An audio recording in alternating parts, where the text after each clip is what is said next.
Okay. Okay. Hi, everyone. Welcome to Weekly Dharma Gathering. I'm really excited um, to have this first session again with Aarti Tejuja on our new platform. So Aarti actually launched our entire series back in February. And so it's really exciting and also funny that she's also leading our first one on this new Vimeo platform that we're hosting our videos on. So for tonight's talk, Aarti is going to be giving us a session titled Reclaiming the Wisdom of the Sacred Feminine. It'll include a meditation and a Q&A discussion. I'm realizing I didn't introduce myself. My name is Adriana DeFazio, and I'm one of the hosts for Weekly Dharma Gathering. Beautiful. So a little bit about Aarti. I'm going to read her bio for us. Aarti Tejuja is the former director of social engagement for Shambhala International, where she worked with Shambhala centers globally to help shift the community's current insular culture to a more outward and engaged approach.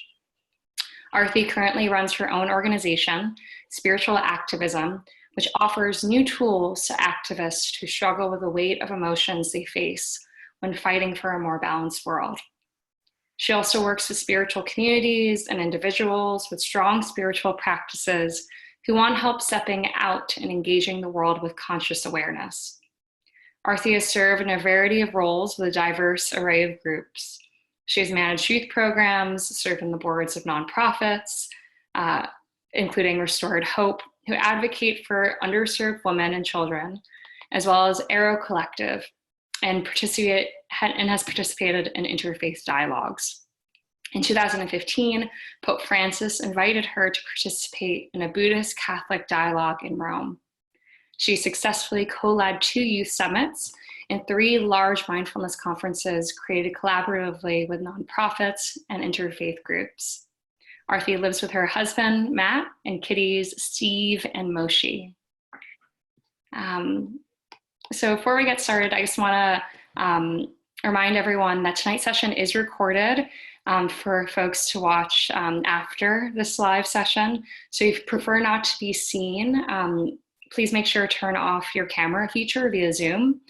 And that this talk, once we're finished tonight, will be posted onto your product page on Vimeo within 48 hours for you to watch at your leisure whenever you want. I think that's it in terms of welcoming announcements. I'll leave the rest of the evening to Aarti.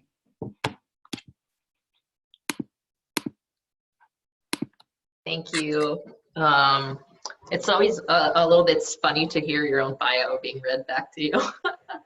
And then I realized I didn't update it because my cat Steve passed like 5 months ago. And I got 2 new kittens since then. So it's just funny.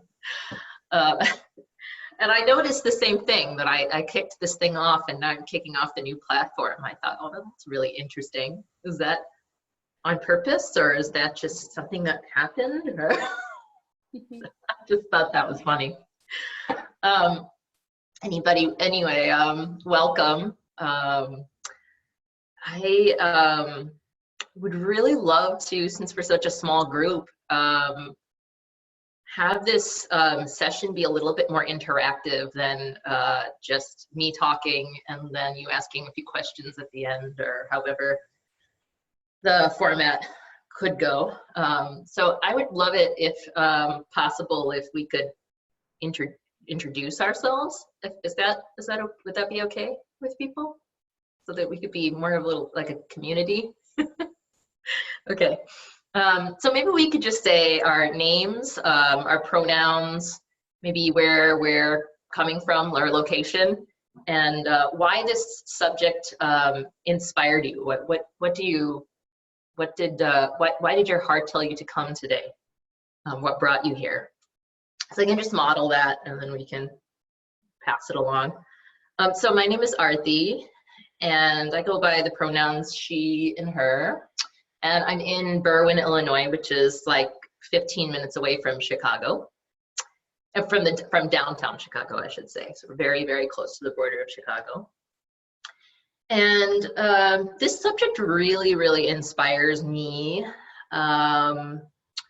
because I recently went on a women's goddess retreat, which I kind of accidentally ended up on. And and I realized how much of my own self I sort of have my own feminine energy that I am not in tune with, and realizing how important that has really been for me to become more in tune with that, and how important it is to keep staying in tune with that. So it's and as I started preparing for this talk, I really started to get even more like, you know, this is just such a juicy subject. So I'm excited about that we're going to talk about this today.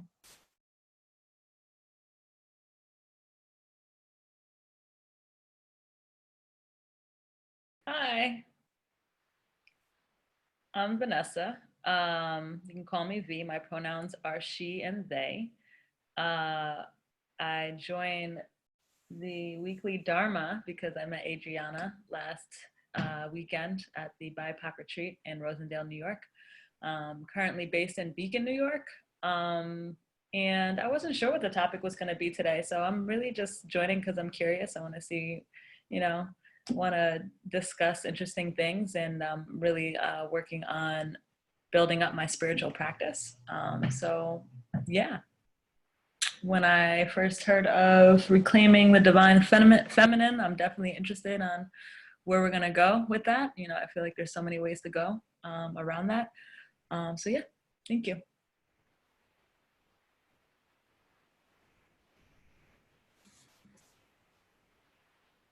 Oh, hi.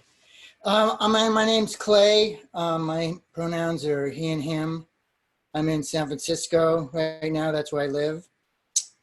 I joined today because I really wanted to hear Aarti speak. I've been reading her stuff on Facebook, and I really enjoy that. And I wanted to hear something from her, like more in person. And the topic itself interests me because, I mean, who would not be interested in that? And just finding the balance in oneself, or in myself, is like an ongoing project, and the patriarchy, you know, I think has the balance so out of balance in the world. So that's why I'm here. I've spoken. Thanks.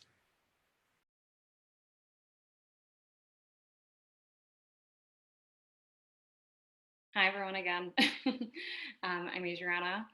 I'm from Brooklyn, but I'm actually Zooming in right now for my parents up in Westchester, New York. I specifically wanted to host Aarti's talk today. Aarti, I thought your description that you wrote for this was really beautiful. It also struck me in a way that I wasn't really anticipating. This line in particular, our society has dictated that one is more valuable than the other, creating an imbalance in ourselves and in our world. Yeah, and a curiosity for myself of like what that imbalance is, and how that's manifested, and I guess how I'm not really cognizant or aware of how and it has. So I'm curious to learn more.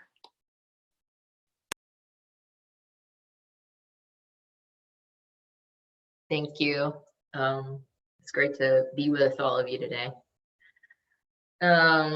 So maybe we can shift into a little practice.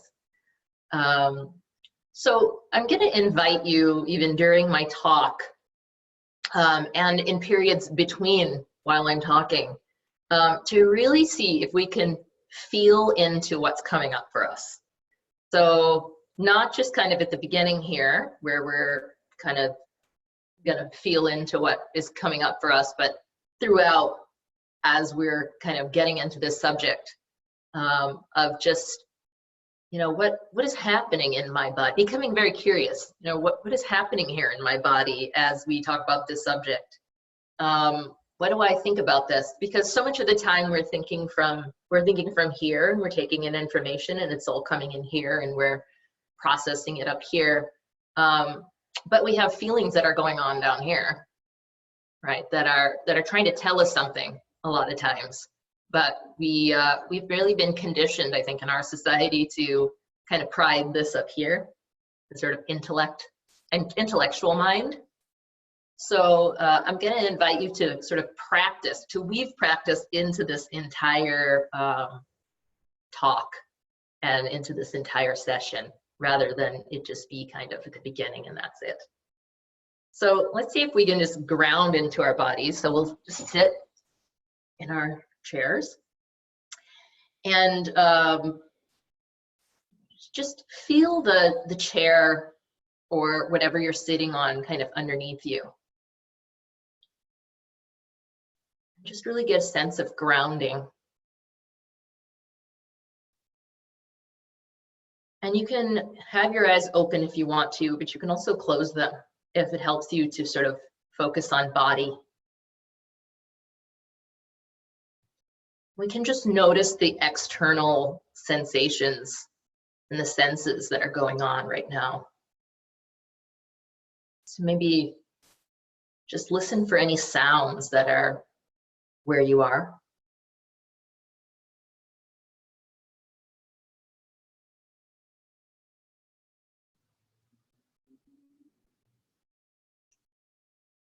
And then take in any smells that are there.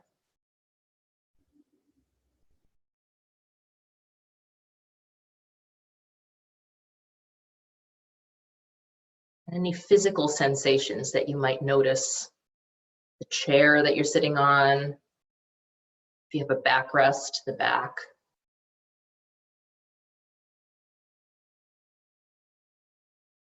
The air in the room, the way your skin feels.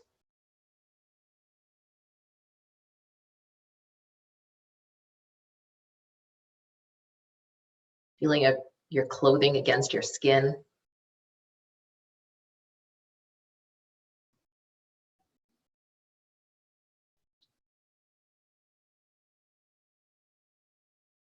Just really getting a physical sense of your body.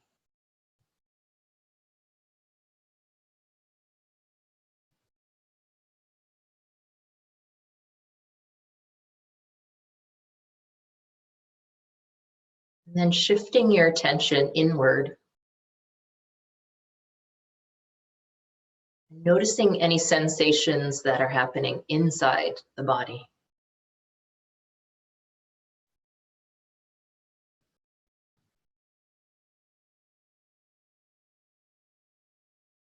Any feelings, inner sensations.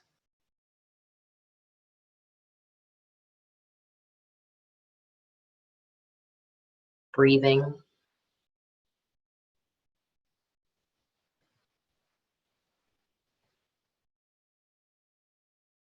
Noticing or being aware of any chatter that's going on, thinking that's happening. Just noticing that.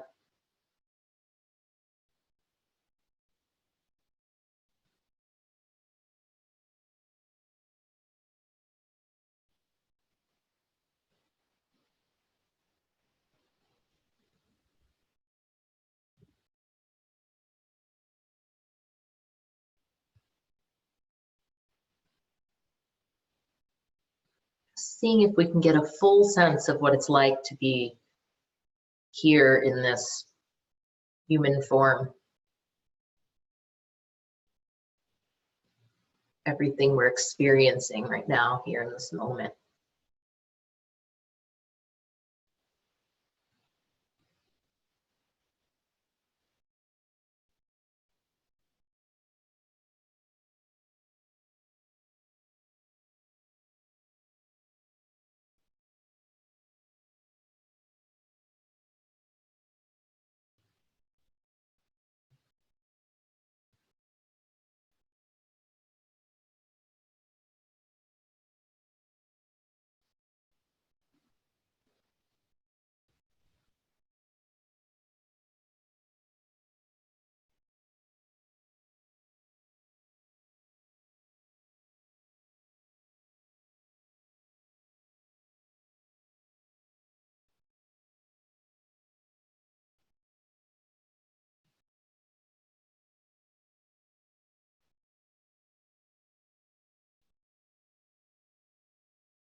And if we have our eyes closed, we can open them now. Just allow yourself to come back to the group body. And so we'll just check in with ourselves like this throughout. So just notice what that was like. And we can call that body data, kind of our own data. We'll see how that kind of changes, if it does. And then I want to invite you and give you permission to move around as you wish. You don't have to be sitting in this chair. You don't, if you need to move, you can move. You can move our heads and hands, and shoulders, and kind of do what we need to do. Because the idea here is that we're going to really focus on listening to body.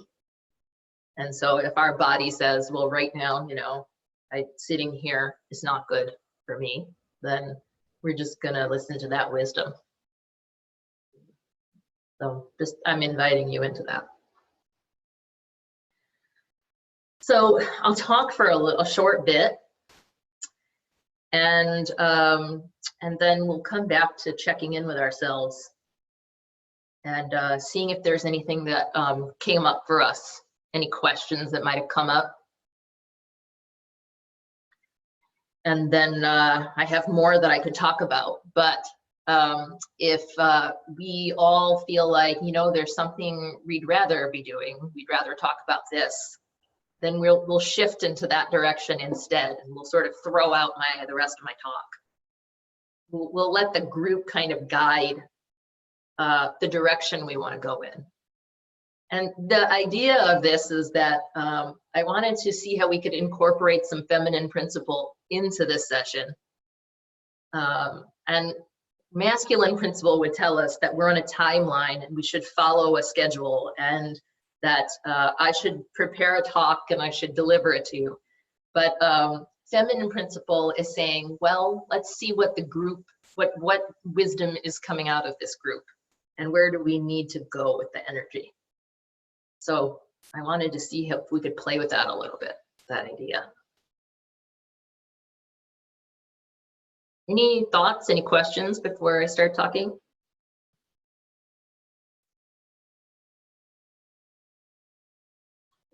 I have some allergies going on, so I'm trying not to cough. Allergic to the grass outside, I swear.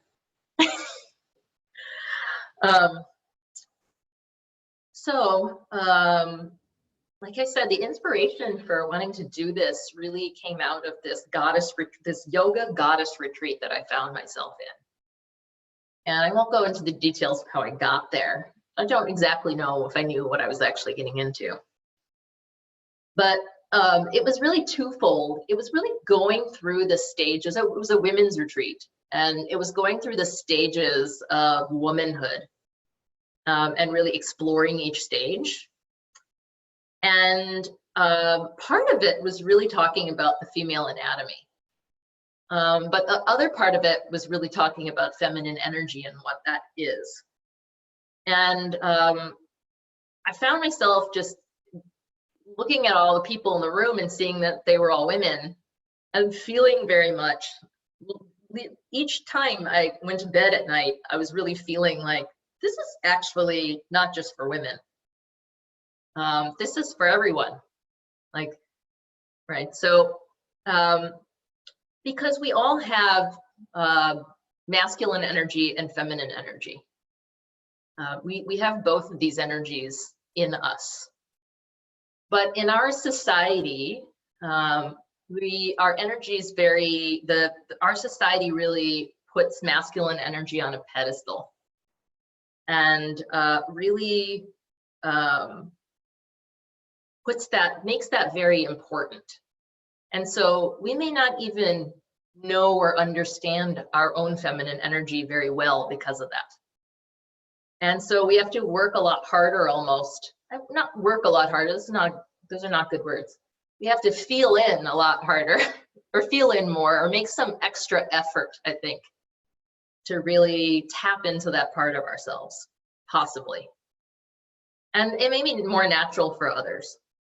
So I don't want to use that as a hardcore rule, that that's the way it is, but that's the way I've experienced it.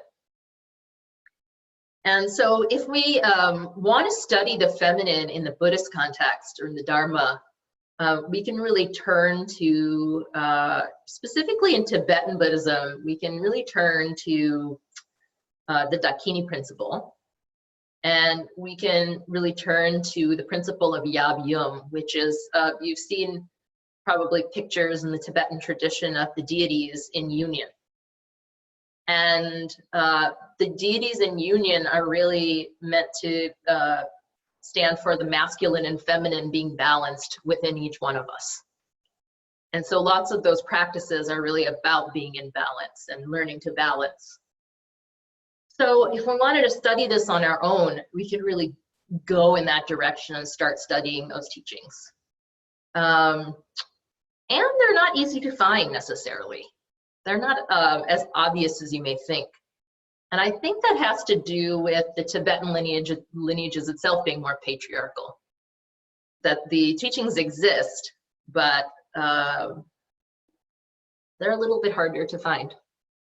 So we can kind of credit some of the teachers like Judith Zimmer Brown and Lama Tsultrim Leon and Rita Gross, Tani Sarah, some teachers who have really, been talking a lot about this. And if you Google them, you'll find talks and things which are really helpful.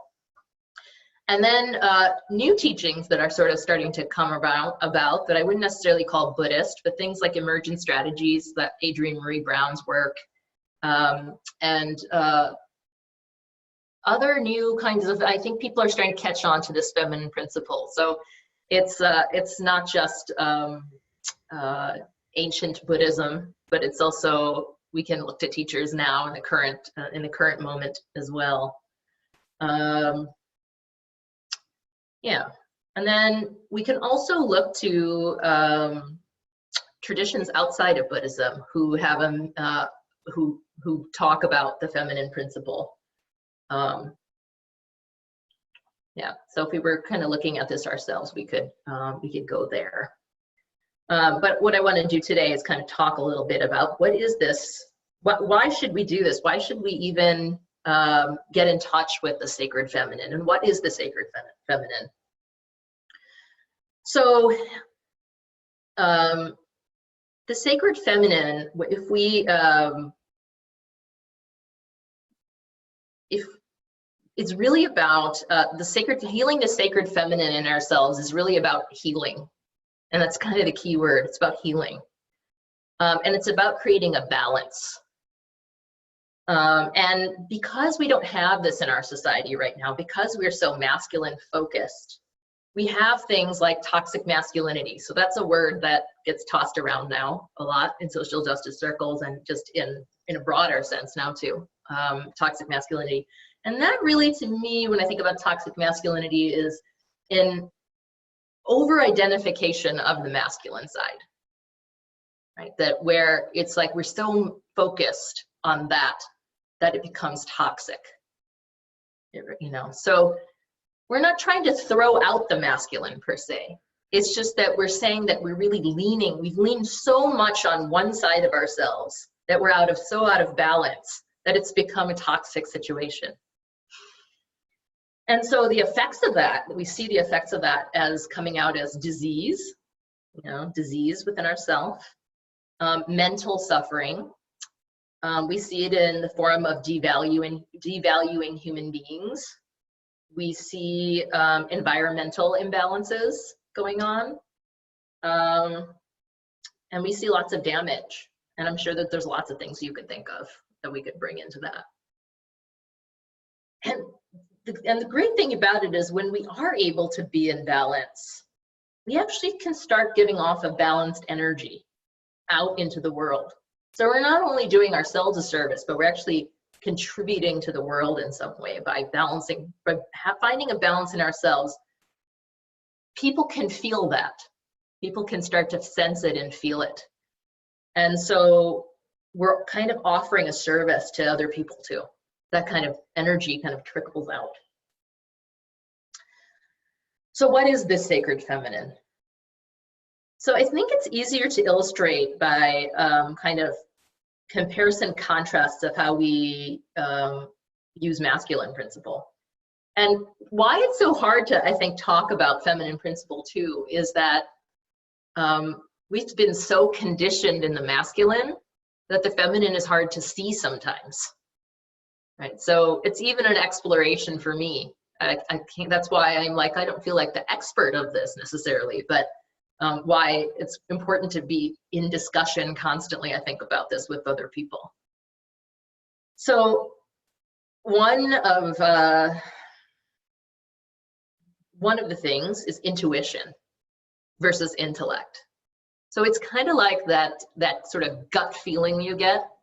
You know, have you ever been in a situation where you're walking and you just have this really strong feeling you shouldn't be talking to this person, or you have this really, really strong feeling you shouldn't be here, or something is telling you, no, you shouldn't do that thing. You know, that's really like the intuition that's coming up, that's sort of telling you no or yes, sort of that guidance, that inner guidance, right? Versus the intellect, which is constantly sort of talking and chattering, right? And they're both important, but we've really prided intellect and we don't work too much on intuition. In fact, sometimes we shut our own intuition down. We devalue it.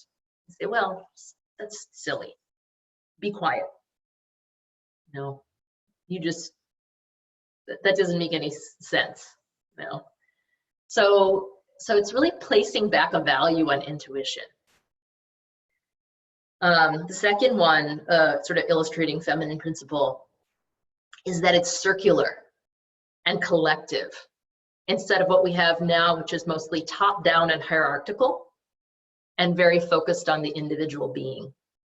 Right? So I like to think of it or feel into this as thinking of it as like the top down structures we have in like a corporation.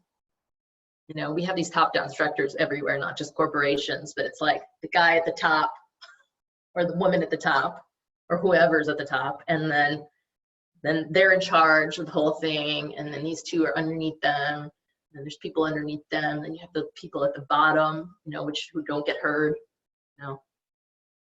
And so it's a sort of like individualistic kind of approach, and very top down. Whereas if you think of a circular structure, you know, what does that feel like? What is a circular, like, just feel into what a circle might feel like.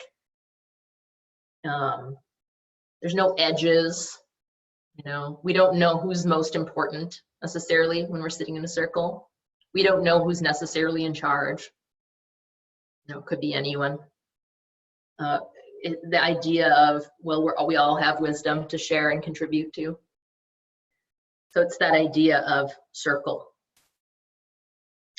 So then another one, trusting the group body. So trusting the group body versus trusting the expert. So right now we're sort of in a masculine formation. I'm sitting here and I'm talking to you and you're taking in information. And that's not bad. There's times and places for that. But the feminine approach for that would really be more around the idea of facilitation. And actually saying, well, actually there's wisdom in this group body. How can I, as a facilitator, hold the space so that that wisdom can arise in the space? So that everybody's wisdom comes in. And there's a lot of trust in that, like really trusting, like actually we all have this wisdom. And if we just allow it to come out, then we don't know what could happen, which might be a little scary, right? There's the vulnerability in that. And there's, we have to be comfortable in the not knowing. We have to be like willing to just see what arises and allow for emergence to happen rather than knowing anything in that kind of a space. So, I think this one particularly really, I was thinking about this today. I think that this idea of facilitation, you know, a really good facilitator, if someone is a really good facilitator, you often don't even really know that they're there. You know, they're sort of like, they're there and they're holding the space, and you know somebody's holding the space, but they're not. Like, the whole thing is not about them. And you can sort of feel that.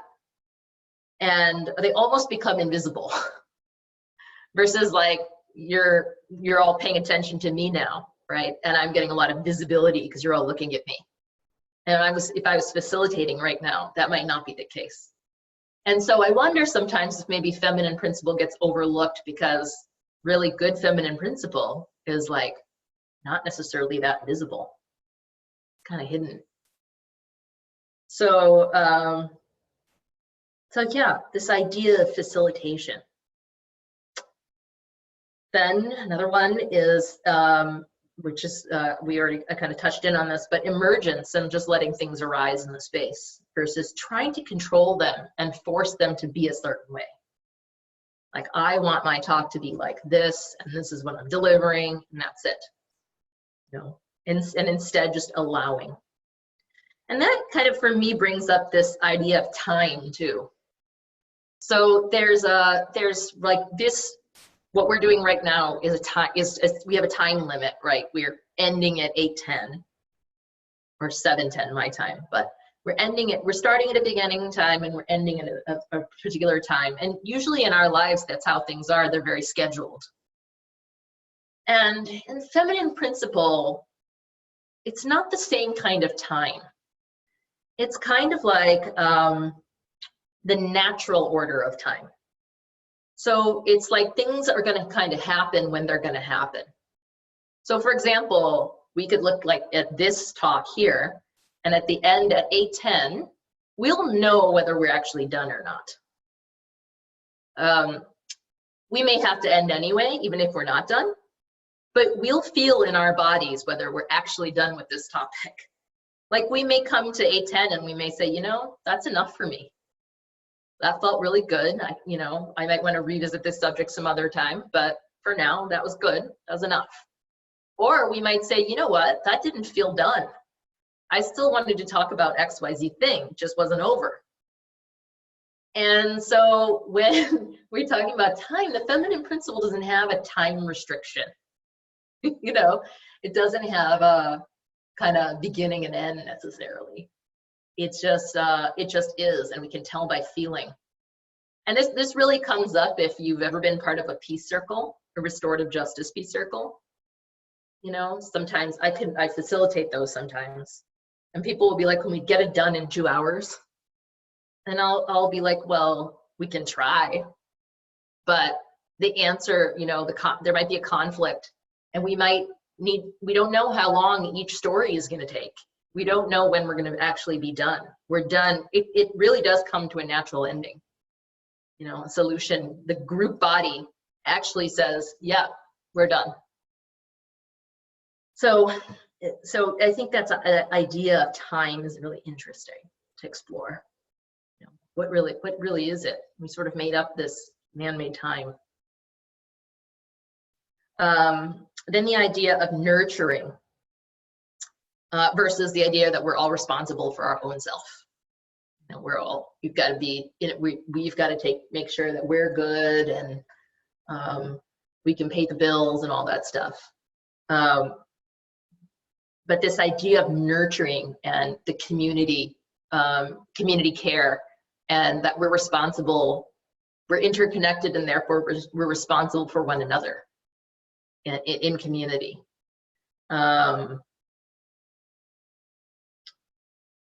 So this sort of individualistic kind of world we kind of are really submerged in right now, to this idea of what's the opposite of that feel like. Then this idea of interconnectedness really comes in. So, and here we can really see this really play out in ecology and the earth. So the interconnectedness that all creatures and our earth and me, we're all connected. We're all dependent upon one another. We're all sort of in collaboration with each other, with all these elements. And versus this idea that here's the earth over here, there's the creatures, all the creatures of the earth are over there, and here's me. And me as a being, I'm superior. It's about me. And the earth is separate from me somehow. So I'm going to do environmentalism as though environmentalism is over there, right? Instead of environmentalism is right here, because the reason I'm doing it is because I'm so connected to it. I could feel it. I could feel the pain when something is happening. You know, when I see a sea creature eating plastic and being consumed and killed by it, and I see the photos, and I can feel that in my body because I'm connected to that. You know, so that's idea, interconnectedness. And then the last one that has come up for me, actually two more. This idea of abundance for everyone, which leads to no fear of collaboration. So here in our society now, we often come up against this idea of scarcity, where we all have to grab some stuff because there's not enough to go around. And I see this a lot in the nonprofit world, especially here in Chicago. I don't know what it's like where you live, but in the nonprofit world here in Chicago, where everyone's competing for funding a lot of times. And you'll have these two nonprofits and they'll be doing very similar work, but they won't talk to each other because they're competing for funding and there's scarcity mentality, and right? As opposed to, I always think like, what if these two groups collaborated? You know, they're doing very similar things. What could potentially happen if collaborated instead of fighting for this pool of money? So this idea that, you know, there's not enough for everyone, and which is a myth, you know, this idea of abundance and shifting our mindset into that idea of abundance. And then the very last one, and there's lots more to this, but the very last one that I could talk about is this idea of radical rest. So the world right now, as we know it, is all about action. Action's a very masculine principle. So action, action, action. And so the feminine is rest, being in rest, and which we don't make enough time for often because our world is so demanding of us. It really says action is prided over rest. And so, you know, what would it look like to be in balance of those two things? There's some action, but there's also some rest. So some of these you have to kind of feel into a little bit. But I want to pause there and maybe just take a moment. Just see what's coming up for you in your body.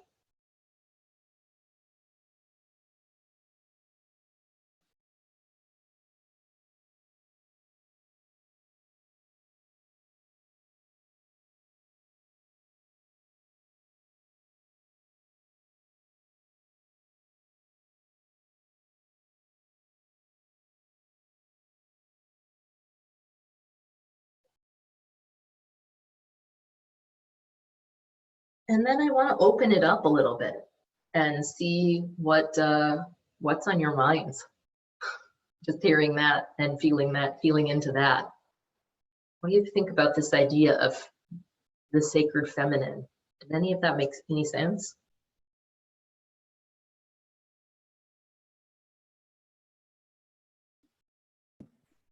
Yeah, for me, it makes a lot of sense. I think listening to more of like the energy around feminism versus masculine energy, I kind of feel very in line with feminine energy.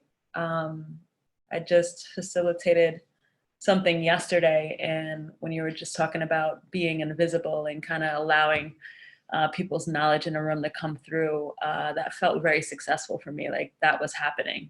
So I felt like in my body, I felt like this connectedness, I guess you could say, kind of like goosebumps in a way. Yeah, so I'm also thinking, all right, so how I think I'm really in line with feminine energy, with relaxing and not necessarily taking a lot of action maybe in certain ways. And I feel like so that was a lot of those thoughts were coming up of like, how can I balance with bringing in masculine energy also. So that's what I was thinking about while listening to you speak about the feminine energy.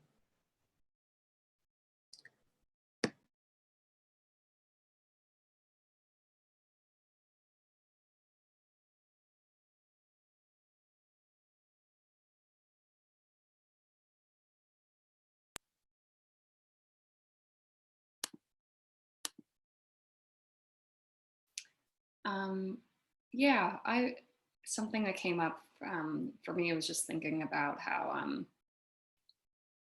I guess those feminine principles manifest in different areas of my life, where it's like really easy for me to be in touch with my feminine principles, I think, in meditation spaces. But when I'm like working, that's less the case. And then also just like a larger like societal contemplation about like new age feminism, like like feminist women's rights, how I feel like in some way we've like adopted masculine qualities in order to regain our power in some way, which actually devalues our power in some capacity. Yeah.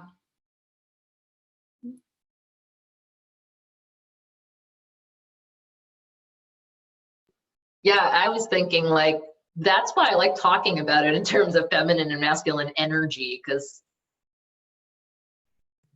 I see women all the time that are like really like, you know, in the name of equality are putting out a lot of masculine energy and then just adopted that way of doing things. It's interesting.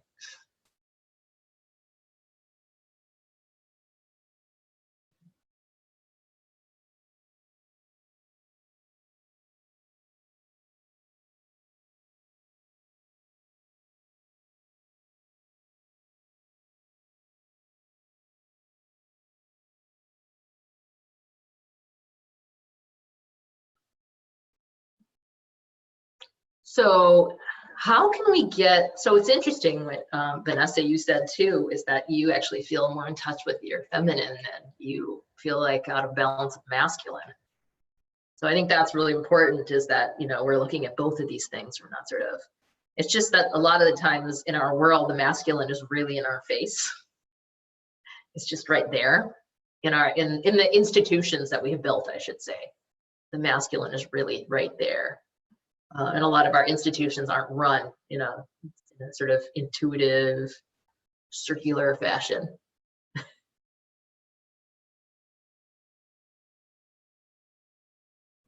Yeah, it may be because the current work that I'm doing, it's like a newer project, and it feels like there is a lot of masculine energy. So I'm like bringing the feminine energy. So that's probably might be happening, where it's like I see this, and also like understanding how masculine energy, like you said, is just so ingrained in our world and in our society. And I'm just kind of like, we need more balance. So I don't know if it's just a part of me that's kind of like, all right, so I got to bring the feminine energy here. But also, as I'm thinking about feminine energy, I also think in my partnership,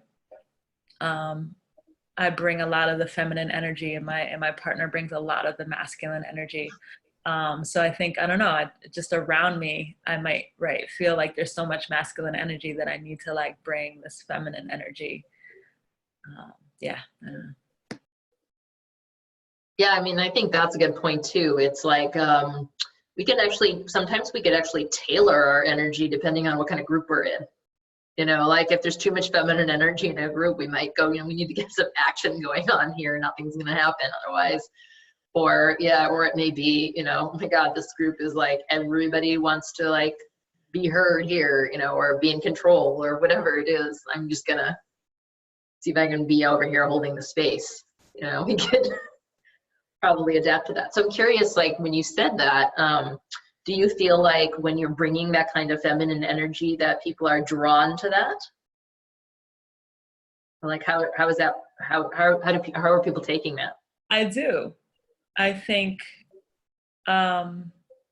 it's funny because it's like, so we'll sit down and try to collaborate on something that needs to, for example, I'll just use the training we did yesterday.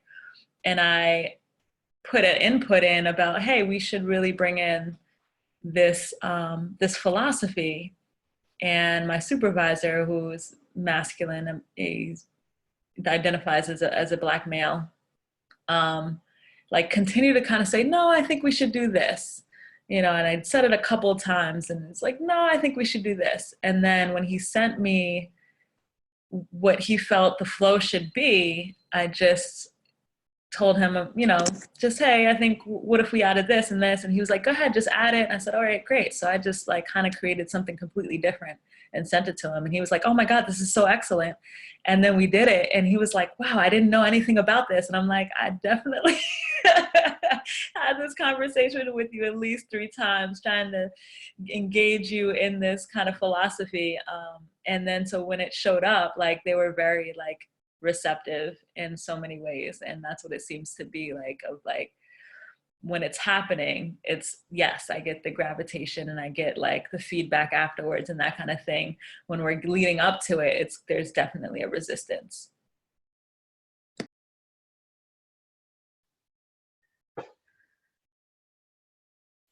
Yeah, that's what I was saying about, people being magnetized to that. I think sometimes it's not always obvious, but then you get this like, oh, I never even would have thought to do it that way. And then they see it working. And then there's something, then they're drawn to that, and I think it helps to bring their feminine energies out. Yeah. Clay, I don't want to put you on the spot, but I also noticed that you're quiet, so you don't have to say anything, but I just wanted to see what was happening for you. Sure. I guess, should I take myself off mute if I want to talk, or? Yeah, we can hear you. Okay. Well, the thing that resonated for me the most about what you said was the circle versus the hierarchy. And what was I going to say about that?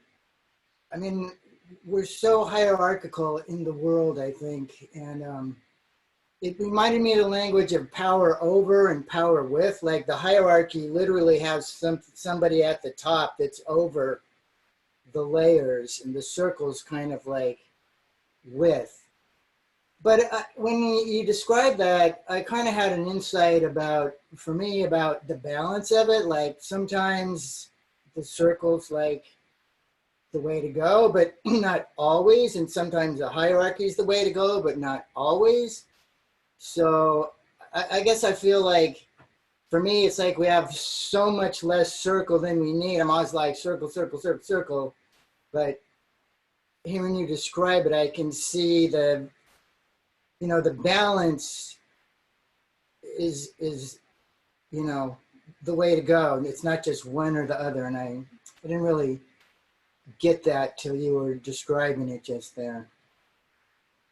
Oh, and when you talk about masculinity and toxic masculinity being just like too much masculinity, it's like when it's always hierarchical again and again and again, and like the people at the top have like almost everything, they're so good at being at the top, then that could be toxic. I mean, maybe if, in some world they're like circling all the time, and that could get problematic, but I would like to see that, just for the hell of it. It would be cool. Thanks. Funny you say that, because I was trying to think of what toxic femininity would be today. I was trying to feel that in my body.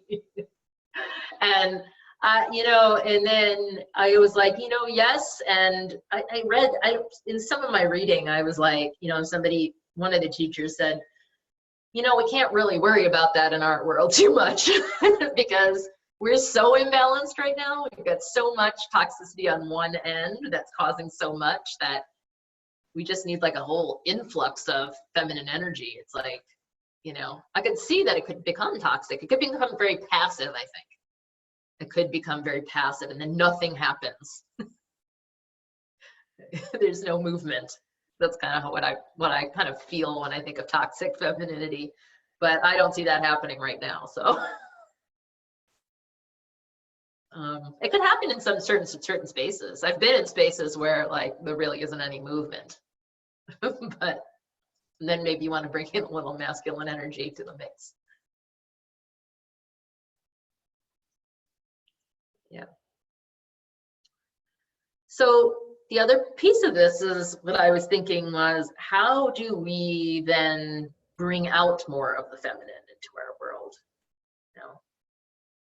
And one way, or which I already mentioned, was really studying the different things that are kind of out there that are talking about this right now, like emergent strategies, or some of our Buddhist teachers who've been talking about feminine principle. And if you just Google feminine principle, it's really interesting to see what comes up. His teachings around Mary Magdalene, for example, and like, you know, the sort of suppressed part of the Christian tradition. You know, it's all very kind of interesting. And you can kind of go in and study. But some other, and then we can also study, you know, I was looking, are there really any matriarchal traditions here on our earth?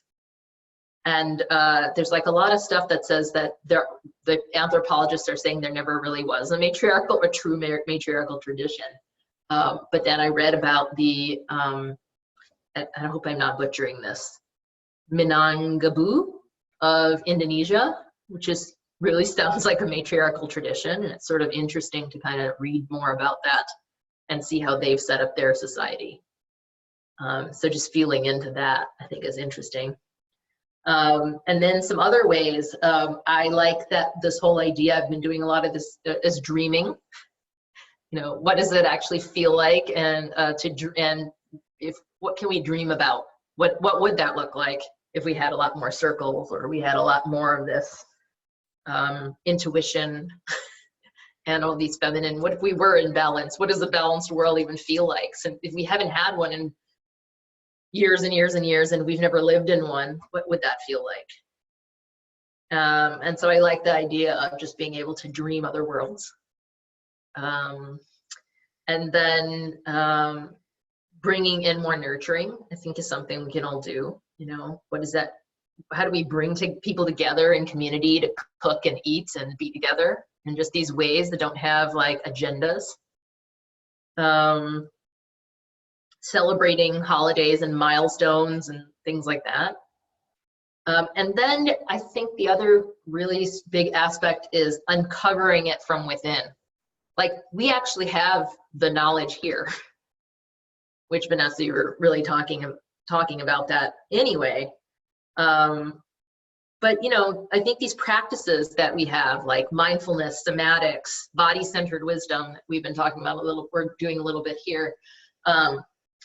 We don't know what intuition is a lot of times until we can start to recognize it. And if we don't know we don't know the difference between our intellect and intuition, then we won't be listening to it. We won't be listening for it.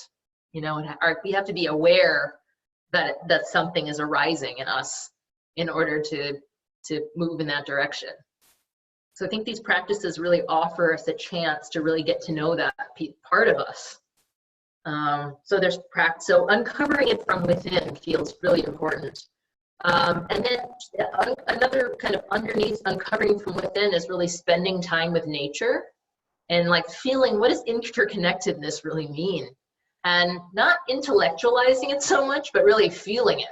Like, what does it feel like when I'm with this tree?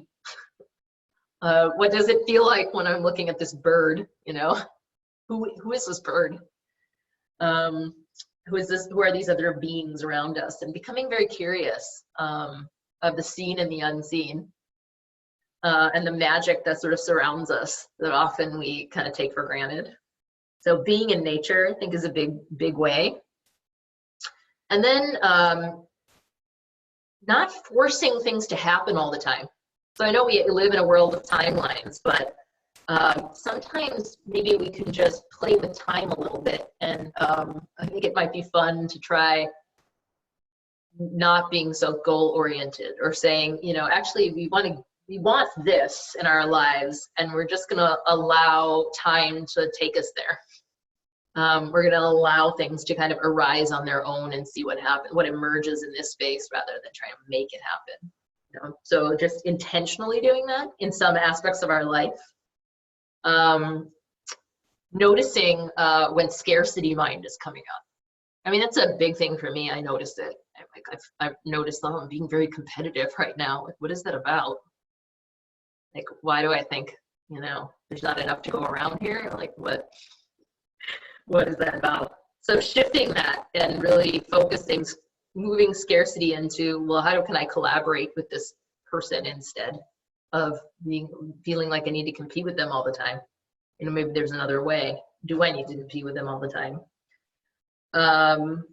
Getting off the me plan, or you know, helping others, you know, sort of like shifting the attention off of ourselves, our own egos. Doing practices like Tonglen, you know, which really are about thinking of others. And then considering spaces and structures like that you're actually in, you know. So if say you're going to give a talk or something, you could just be like, is this the most nurturing space that could I change the space? Can I shift the space into a circle if I'm sitting in a lecture hall? Is it possible to create some other way that I could let the group body wisdom come out more? Is this a nurturing space I'm in? Could I change it to make it more nurturing somehow? Can I facilitate a conversation instead of being very top-down teaching? And can I do a balance of both, half and half? You know, how can I shift kind of the ways I do it? So just kind of moving in that. So those are some of the ways that I am envisioning, and I'm sure that there are more. What do you all think about that? Do you have other ways that you can think of?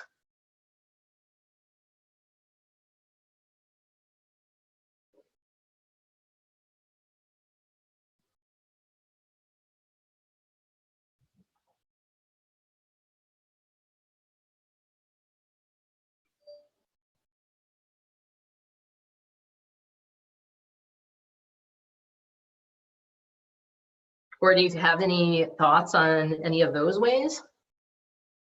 Any insights?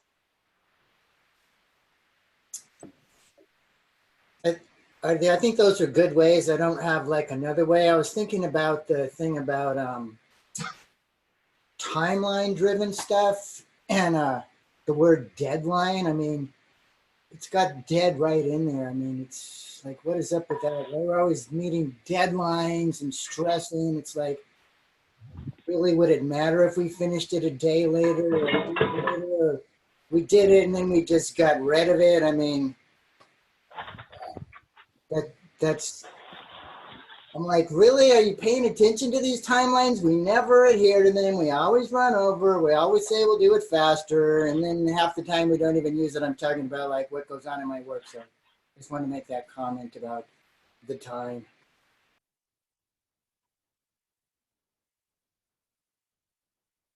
I often think of those things like things that you use to try to get closer to that idea as kind of as another type of technology, you know, so like kind of making a circle as a, you know, the technology of making a circle and how does it work, or the technology of a really good debrief that gets everybody to at least say something about what their experience was.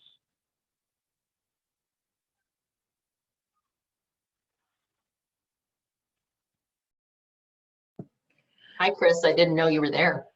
You weren't showing up on the top of my screen until I clicked the arrow. Oh, okay. Nice to see you. Sorry, nice to see you. Sorry I was late. I got confused about time zones. That's okay. Yeah, I agree with a lot of those ways to try to insert more feminine energy.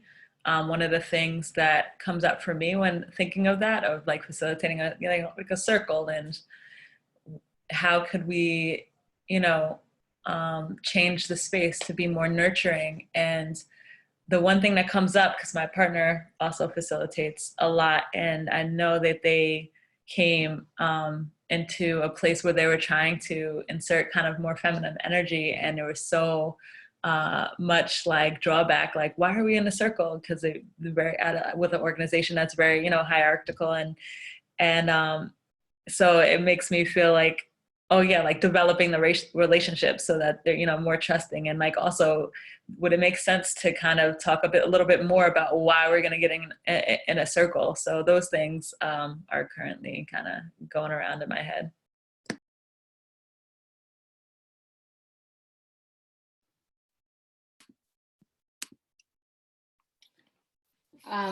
This is one of the first things that you said, Aarti, but it also really struck me, being in community without agenda. Like, oh my gosh, where does that exist? I just feel like I tried to, me and a few other folks tried to do make like a mixed race group. And it was just so funny because we like couldn't get our stuff together to like make it happen. We ended up just having dinner, two of us. But yeah, it's so hard, I think, with busy lives and busy schedules, to like meet intentionally in community without like really having like an aim beyond feeling in community. Yeah, it's awful.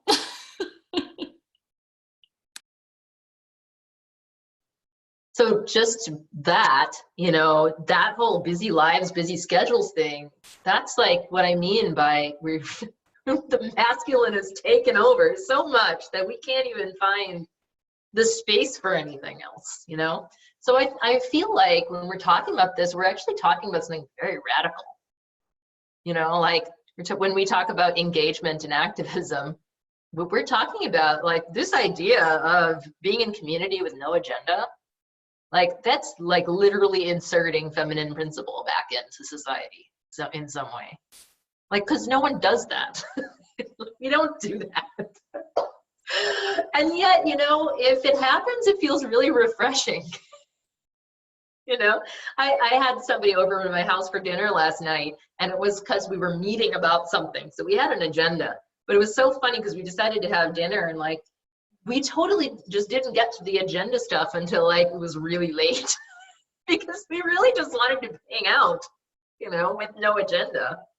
It's like we're longing for that. We're so thirsty for that. It's so funny how we've created all this stuff that we have to do.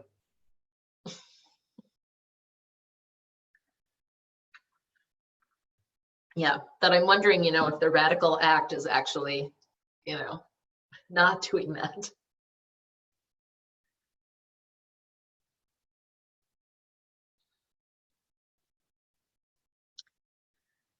So I'm curious what you're noticing about this format. I was trying to play a little bit with masculine and feminine even here, you know, the parts where I'm giving a talk and it feels like you're listening to a talk, and then the parts where we're bringing our ideas in community, you know, as best as we can in an online format, because it's a little bit of a funny community when you're looking at a computer screen. But curious, does anybody have any thoughts around that?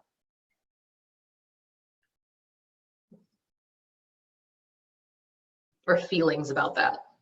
What this feels like? What one feels like to be listening to a person, and then the other feels like to be more of a circle.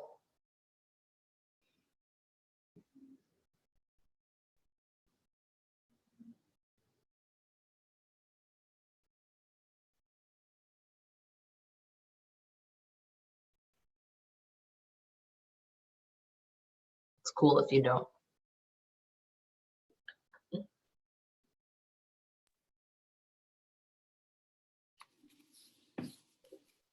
Yeah, so I think it's interesting. Transitioning onto this new platform, this Vimeo platform, we also made a decision to change the format of how these talks like even occurred. So we used to be on this webinar format where like the person leading the Dharma talk only saw themselves, the host, and the host only had the capacity to like bring someone onto the screen. It was really a controlled environment. And a lot of feedback we got from both teachers and participants was, it was just like strange. You couldn't, it was like this like black sheet, like where you couldn't really see through. And we also noticed that it impacted Q&A session, like the section at the end, like it impacted discussion in the sense that there was no, because participants couldn't tell who else was there, like because all they saw was just the speaker. There was like a sense of like no accountability in like shared vulnerability and participation in some way. Like there was no, like the community aspect was lost. Yeah, and even, I mean, Aarti, even you choosing to like switch up the format, yeah, it felt less like a Dharma talk and a Dharma gathering, which is really, I mean, the name of the series. So it's fitting.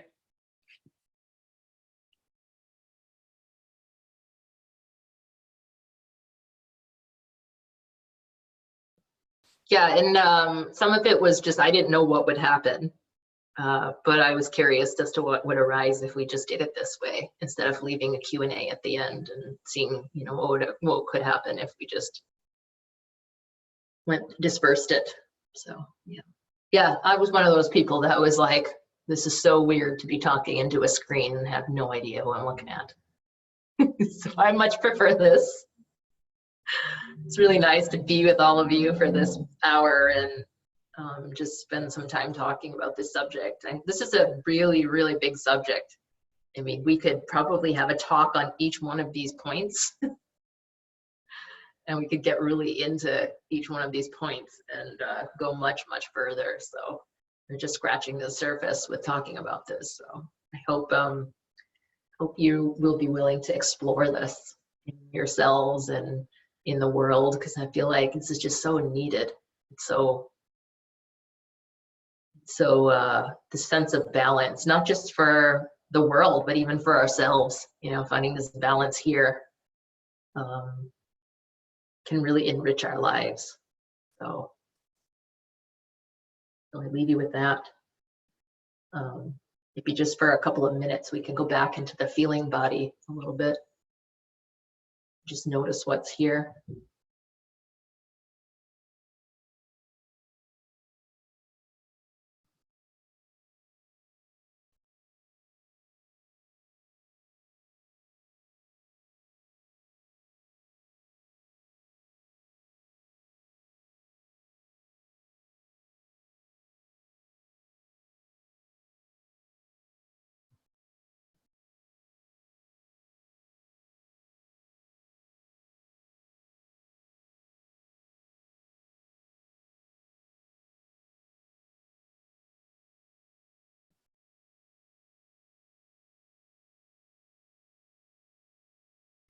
See if we can notice the trajectory we went on from the beginning. Has anything shifted in our body?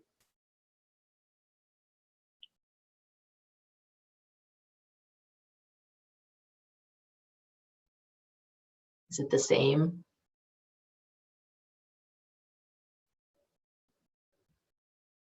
And then asking ourselves, what do we need to do after this is over? What do we need to do next? What are our bodies telling us to do next?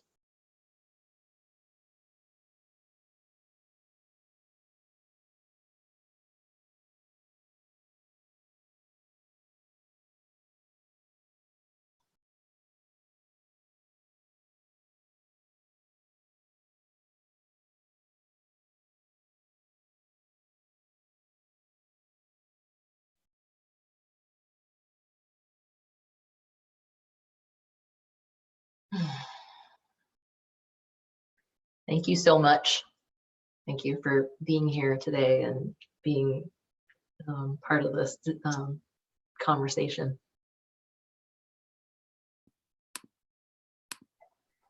Thank you, Aarti.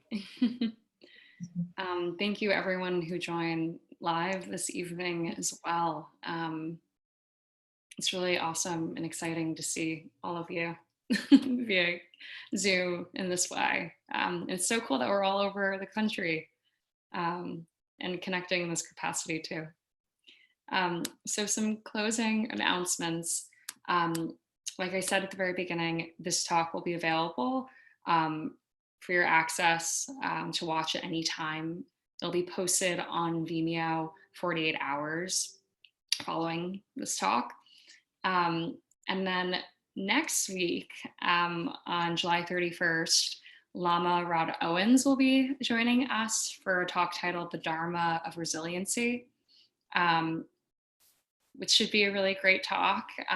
If you aren't a subscriber, so on this platform, we have two options. You can either pay for individual talks, or you can subscribe monthly and receive every talk per week for $25 instead, and then have access to the entire archive of Dharma talks. So encourage you to do that if you just want to have these talks come into your inbox on a weekly basis and get the live links. But otherwise, you can join us when you can, purchasing talks individually. So yeah, I think that's it for this evening. Thank you again, everyone, and enjoy the rest of your week. I'll see you next Wednesday. Thank you, Aarti. Thank you. Nice to meet everyone. Christopher, yes, that's right. Subscription is $25 a month, or $250 for the total year. So each one has like a discount. $250 a year, I think, is a $50 discount versus $25 a month times 12. This is like my basic math right now. But yeah, if you go to weeklydharmagathering.com and click subscribe on the front page, it'll bring you right to it. Great. Thanks again, everyone. Thank you. Bye. Bye.